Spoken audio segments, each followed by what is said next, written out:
गुरु जीवन का मार्गदर्शक। हिंदू समाज के अंतर्गत भिन्न भिन्न धार्मिक पंथ, मत अथवा संप्रदाय के अनुगामी लोग अपने पंथ अथवा संप्रदाय के किसी श्रेष्ठ पुरुष को गुरु मानकर उसकी पूजा करते हैं।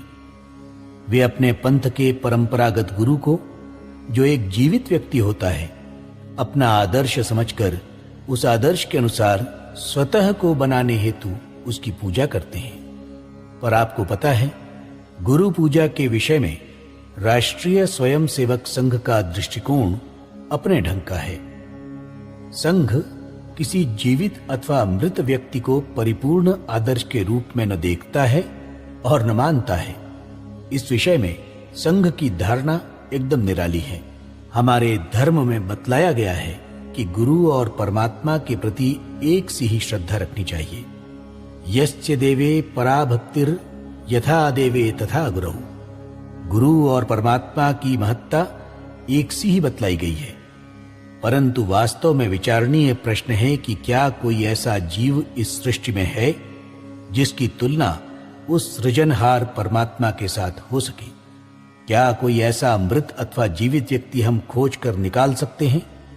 हर पहलू से उसका सोच विचार करने के बाद खुली आंखों से अपने गुरु का निश्चय करना उचित और आवश्यक है, अन्यथा बुरी तरह पछताना पड़ता है। गुरु वही है जो हमारा सच्चा पथ प्रदर्शक, हमारे उद्देश्य व आदर्श की साक्षात मूर्ति तथा हमारे कार्य का साकार स्वरूप हो। गुरु कैसा होना चाहिए, गुरु किसे मानना चाहिए इत्यादि का वर्णन हमारे महान शास्त्रकारों ने किया है। इन सब शास्त्रकारों द्वारा वर्णित गुरु के लिए आवश्यक सद्गुण किसी एक व्यक्ति में पा सकना असंभव सा है।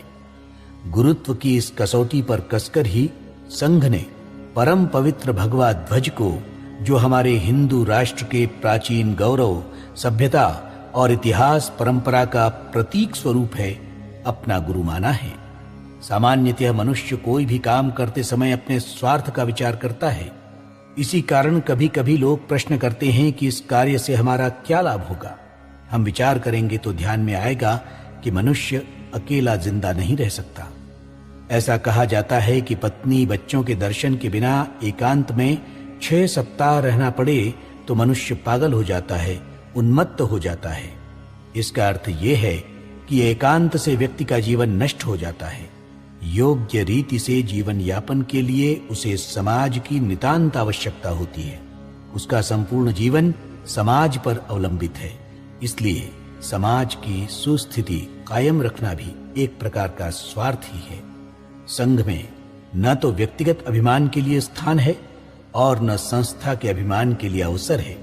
संघ तो केवल अपने अखिल भारतवर्ष का अभिमानी है।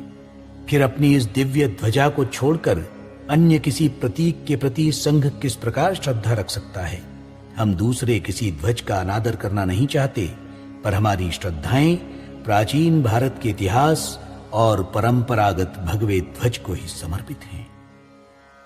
विश्व गुरु तब अर्चना में भेंट अर्पण क्या करे, भेंट अर्पण क्या करे, जब कि तन मन धन तुम्हारे, जब कि तन मन धन तुम्हारे, और पूजन क्या करे, और पूजन क्या करे।